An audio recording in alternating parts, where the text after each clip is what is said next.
कोई भी पर्सन अगर वो एक्यूज्ड ऑफ क्राइम है, तो क्या उनके पास किसी तरीके का कोई सेफ गार्ड दिया हुआ है?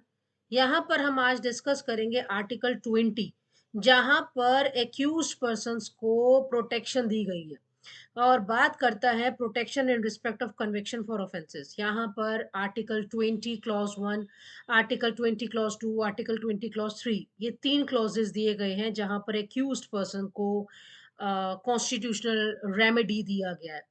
20 क्लॉज 1 यहाँ पर बात करता है एक्स पोस्ट फैक्टो लॉ का, 20 क्लॉज 2 डबल जियोपार्डी, 20 क्लॉज 3 बात करता है सेल्फ इंक्रिमिनेशन का। आज हम लोग बात कर लेते हैं आपका आर्टिकल 20 क्लॉज 1, जो कि बात करता है x post facto law. X post facto law को देखते हैं कि क्या कहता है।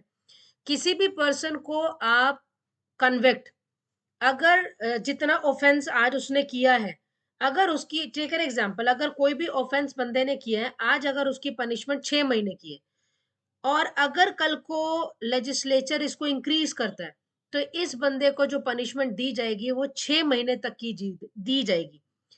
यहाँ पर उसको बेनिफिट दिया जा रहा है क्योंकि हम बात कर रहे हैं एक्सपोज फैक्टो लॉ का, तो इसका मतलब अगर कोई भी लेजिस्लेचर लॉज बनाता है, तो वो हमें पता है जैसे कि रेट्रोस्पेक्टिव भी चलता है और इसका प्रोस्पेक्टिव इफेक्ट भी होता है। ये लेजिस्लेचर्स पे डिपेंड करता है वो किस पे क्या इफेक्ट लाना चाहता है।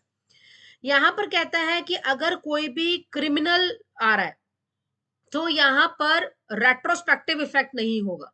लेकिन वहीं पे अगर कोई भी सिविल लायबिलिटी है, तो वहां पर इसको रेट्रोस्पेक्टिव इफेक्ट लिया जा सकता है। इसी तरीके से अगर हम बात करते हैं कोई भी टैक्स लगाने का, तो tax can be imposed retrospective effect also.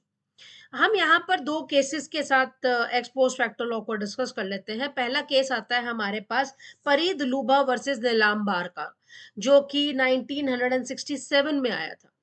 इस केस में क्या हुआ कि भी पंचायत टैक्स था, कोई बंदे ने टैक्स पे नहीं किया, तो कोर्ट में मामला गया। कोर्ट ने कहा कि भाई अगर कोई भी पंचायत टैक्स नहीं दिया हुआ तो ये कोई क्रिमिनल ऑफेंस नहीं है, तो हम यहाँ पे उसको कन्विक्ट नहीं कर सकते। इसी के बाद हमारे पास एक और केस आता है Mohanlal versus state of Rajasthan, जो कि एआई 2015 का है।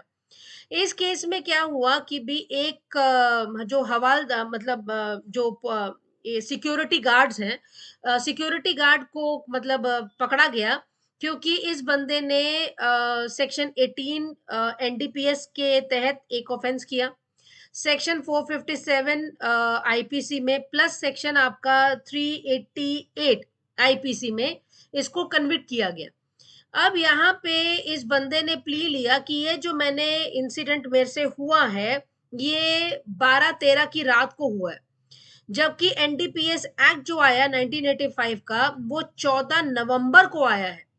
तो भाई मेरे ऊपर एनडीपीएस एक्ट नहीं लगना चाहिए, मेरे ऊपर ओपीएम एक्ट लगना चाहिए जो कि 1978 का है। मामला अपील में गया, हाई कोर्ट में भी गया, सुप्रीम कोर्ट में भी गया, वहां पे कोर्ट ने इसको डिसमिस कर दिया। कोर्ट ने कहा कि नहीं, आपका कॉर्पस और एनिमस यही प्रूव कर रहा है कि भी आपके पास वो बैंड जो चीजें हैं वो आपके पोजेशन से रिकवर हुआ है।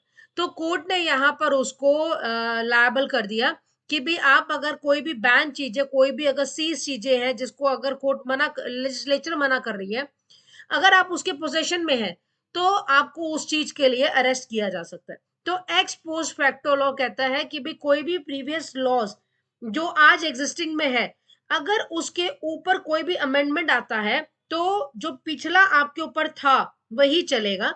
आगे जो भी अमेंडमेंट आता है वो प्रोस्पेक्टिवली चलेगा अगर वो क्रिमिनल सेंस में है। क्योंकि हर तरीके से हमें जो एक्यूज पर्सन है उसको बेनिफिट थोड़ा सा देना है कि भाई जब उसने कोई भी ऑफेंस किया तब तो उसकी पनिशमेंट कम थी, आज अगर उसकी पनिशमेंट बढ़ रही है तो वो तो आज वालों के लिए है ना। जो पिछला एक्ट हो चुका है, आप उस पे उसको कैसे चार्ज कर सकते हैं। Thanks for watching.